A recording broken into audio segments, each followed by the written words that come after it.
Take 5. 5 questions to authors and artists. With a common question, we get a personal perspective on what shapes their views.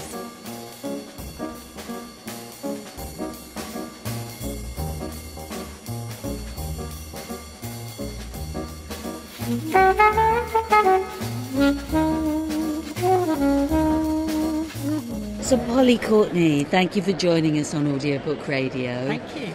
Tell me, was there any particular book that inspired you to write? There was, but it was a non-fiction book, and this is going to sound very strange, but it was Richard Branson's autobiography.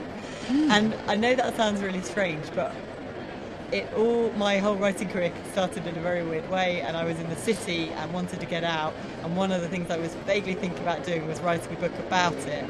And at the time I was reading that, and it was all about entrepreneurship and going and doing things, and I ended up going and writing and publishing my book myself with the aid of this. So that's probably not the average book that gets you writing, but that's what happened for me. No, it's not at all. What about books you wish you'd written? Are there some? Oh, yes. Gosh. Recently, The Life of Pi, that was good. Older books. Gosh.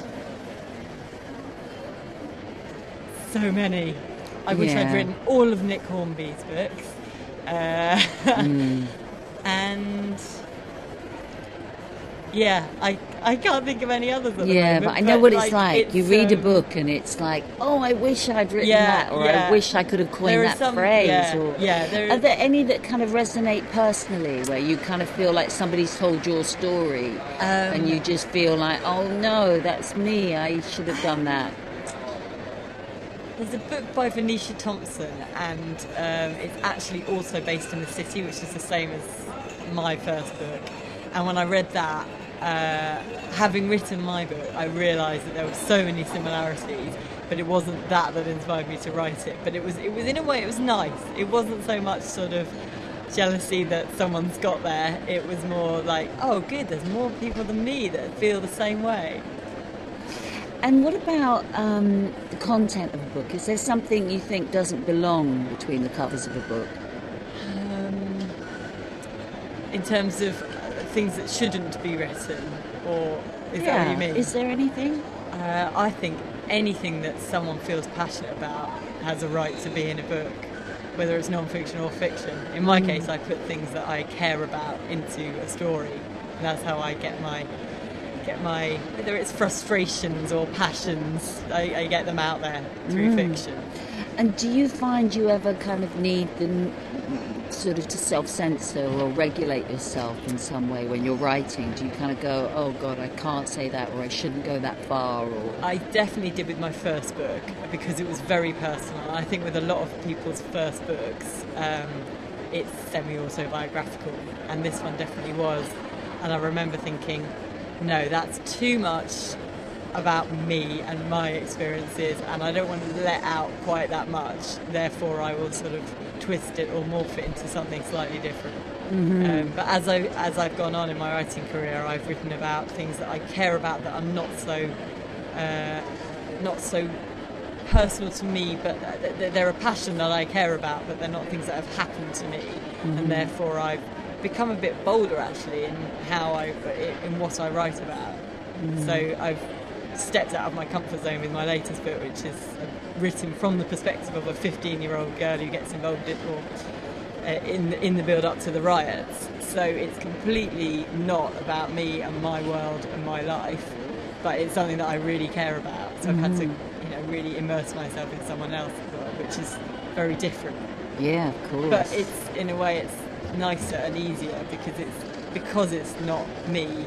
I don't self-censor, I'm just pouring it out because I care about it. Yeah, interesting stuff. And tell me, with regards to audiobooks, do you actually listen to any? Is there any book you would like somebody to read to you? Audiobooks. I used to listen to audiobooks all the time on car journeys, and it was normally kind of either mysteries. I used to love all the kind of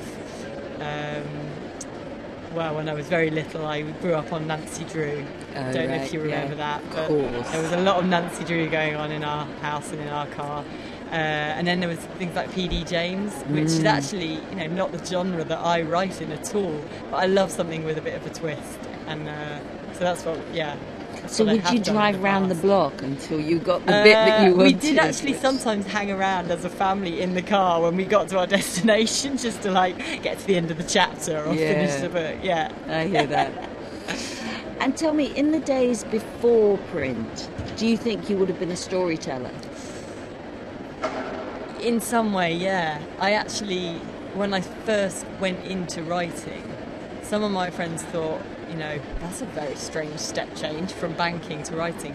But actually, they all said, but the thing is, you do love telling a story in the pub or whatever. And so I guess that's the heart of writing. It's not the writing process itself, it's the telling a story.